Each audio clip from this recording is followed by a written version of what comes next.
Purvanchal university ఇది కేవలం university కాదు, మీ సక్సెస్ స్టోరీకి చిరునామా.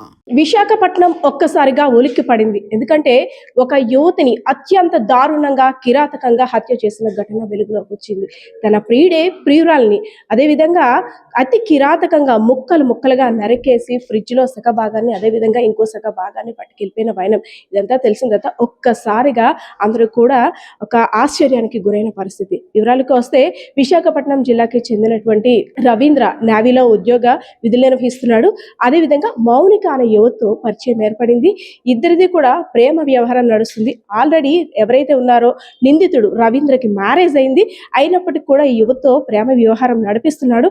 ఇద్దరికి జరిగిన తగాదా కారణంగా అత్యంత కిరాతకంగా హత్య చేసిన ఘటన అయితే మాత్రం ఇప్పుడు తీవ్ర కలకలం రేపుతుంది. సో ఇదే అంశానికి సంబంధించి ఎక్కడైతే రవీంద్ర ఆ అమ్మాయిని హత్య చేశాడో అదే ఏరియాలోనో అదే అపార్ట్మెంట్ దగ్గర అదే విధంగా ఎక్కడైతే హత్య జరిగిందో ఆ రూమ్ దగ్గరనే ఉన్నాం. సో దీనికి సంబంధించిన డీటెయిల్స్ ఈ ఫ్లాట్ లో ఉన్న వారు మాట్లాడేందుకు సిద్ధంగా ఉన్నారు. ఒకసారి మాట్లాడదాం. సార్ నమస్తే అండి. అంటే ఒక్కసారిగా ఒక ఒళ్ళు గగురుపుచ్చేటువంటి క్రైమ్ ఎక్కడో వింటాం, అలాంటిది ఇక్కడ ఇలా ఫ్రిడ్జ్ లో పెట్టేయడం పీసెస్ గా కట్ చేసేసి అనేది వినడానికి కూడా చాలా భయంకరంగా ఉంది. సో ఏంటి సార్, వీళ్ళు ఎప్పటి నుండి ఇక్కడ ఉంటున్నారు, ఏంటి వీళ్ళ హిస్టరీ ఏంటి? వీళ్ళు అతని పేరు రవీంద్ర అండి. 1 year అయింది అతను షిఫ్ట్ అయ్యి మా పక్క అపార్ట్మెంట్ లోకి. యాక్చువల్గా రావడం అయిన ఫ్యామిలీతో వచ్చాడు. అప్పటికే వాళ్ళ వైఫ్ ప్రెగ్నెంట్తో ఉన్నారు. వైఫ్ అయితే ఐ థింక్ ఆ వైఫ్ 1 month ఉన్నది అనుకుంటున్నాను ఇంట్లో. 1 month తర్వాత తను వెళ్ళిపోయిన తర్వాత నేను ఒక్కనే ఉండేవాడు. ఇద్దరు వాళ్ళ తమ్ముడు ఫ్రెండ్ ఎప్పుడప్పుడు వస్తే వెళ్తా ఉండేవారు. అంత మీద నుంచి పెద్దగా కనిపించడు అతను. మార్నింగ్ జిమ్కి వెళ్తాడు, వస్తాడు, డ్యూటీకి వెళ్ళిపోతాడు. నైట్ 8 ఏదో టైంలో వస్తాడు అంటాం. అతని వల్ల మాకు ఎప్పుడూ ఎటువంటి జరగలేదు మాకు. అది సడన్గా నిన్న కరెక్ట్గా 8 గంటలకి 8 o'clockకి వాళ్ళ తమ్ముడుని వాళ్ళ ఫ్రెండ్ ఇద్దరు కానిస్టేబుల్ వచ్చారట. వచ్చి ఆ కిటికీలో తొంగి చూస్తున్నారట. తొంగి చూస్తుంటే పక్క అపార్ట్మెంట్లో మా అబ్బాయి అన్నాడు. వాడు వచ్చి మీరు ఎవరు అసలు ఎందుకు చూస్తున్నారో అని నిలదీశాడు వాళ్ళు. మేము గాజువాక పోలీసులు. దీనికి కీ ఏమైనా ఉందా అని అడిగారట. కీ లేదంటే వాళ్ళు కొంచెం ట్రై చేస్తారంట. అటు ఇటు వచ్చాడు.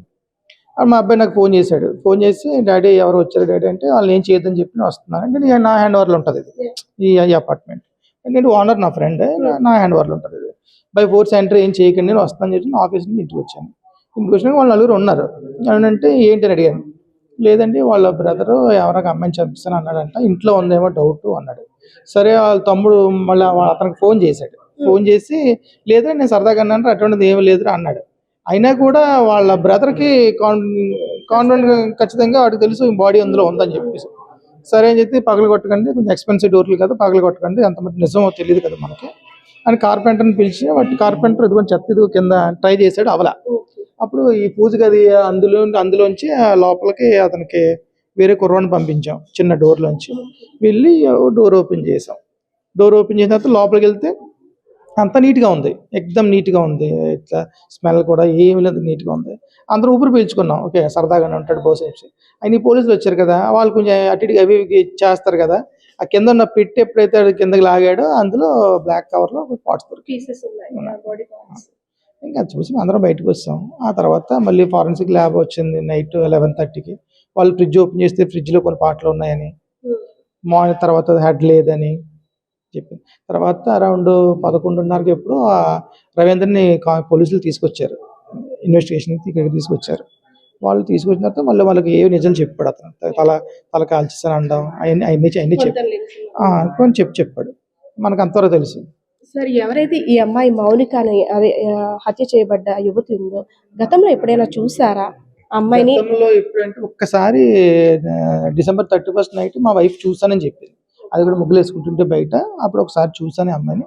కానీ ఎంత గ్లామరస్గా ఉండదు, నార్మల్గా ఉంటుంది. మామూలుగా మీరు ఏదైతే ఫోటో చూపిస్తున్నా అది మేకప్ ఫోటో కాబట్టి తను సరిగ్గా పాల్స్ లేకపోయింది. కానీ ఒక అమ్మాయిని అలాగే ఉంటుంది, ఒక అమ్మాయిని చూసానని చెప్పింది. సార్, వాళ్ళ ఫ్యామిలీ మెంబర్స్ ఉండేటప్పుడే వచ్చిందా ఆ టైంలో? లేదు. December 31st అంటే 3 months అవుతుంది కదా. వాళ్ళ వైఫ్ వెళ్ళిపోయి 8 months పైన అవుతుంది. 8 months పైన అవుతుంది. సార్, అంటే ఒకవేళ ఆ పెనుగులాట కానీ గొడవ కానీ జరిగే సమయంలో ఇక్కడ ఎటువంటి ఒక అరుపులు కానీ కేకలు కానీ అసలు ఏమైనా ఒక మీకు అనుమానం వచ్చేటట్టు ఆ నిమిషంలో ఏదైనా జరిగిందా? లేదు. యాక్చువల్గా నేను మా వైఫ్ బయటికి వెళ్ళాం, వేరే ఊరు వెళ్ళాం.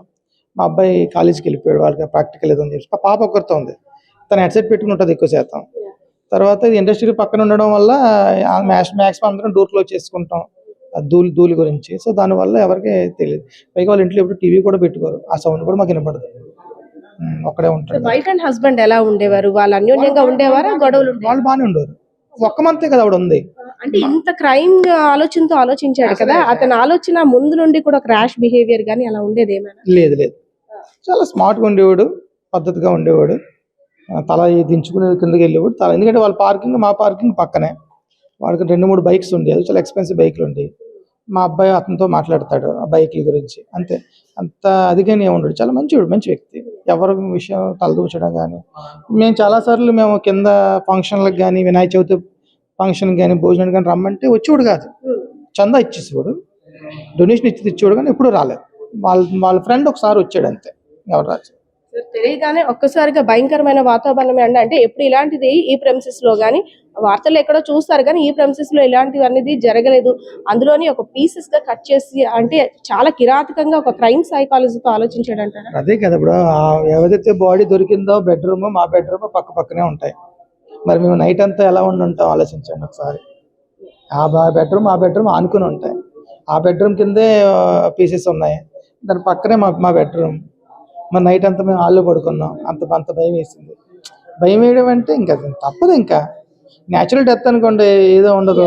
మరి ఇది అంటే నిన్నంతా కూడా మీరు పోలీసులతో ఉన్నారు కాబట్టి జస్ట్ కొన్ని క్వశ్చన్స్. అంటే ఇక్కడే మాక్సిమం చంపేసి ఆ పీసెస్ అందులో పెట్టుంటారా, లేదంటే బయట ఎక్కడైనా అలా చేసి ఇక్కడికి తీసుకొచ్చే అవకాశం ఉందా? ఇక్కడ జరుగుతుంది. బయట నుంచి వేసి పీసెస్ ఇక్కడ తెచ్చి పెట్టడం అనేది ఇంపాసిబుల్.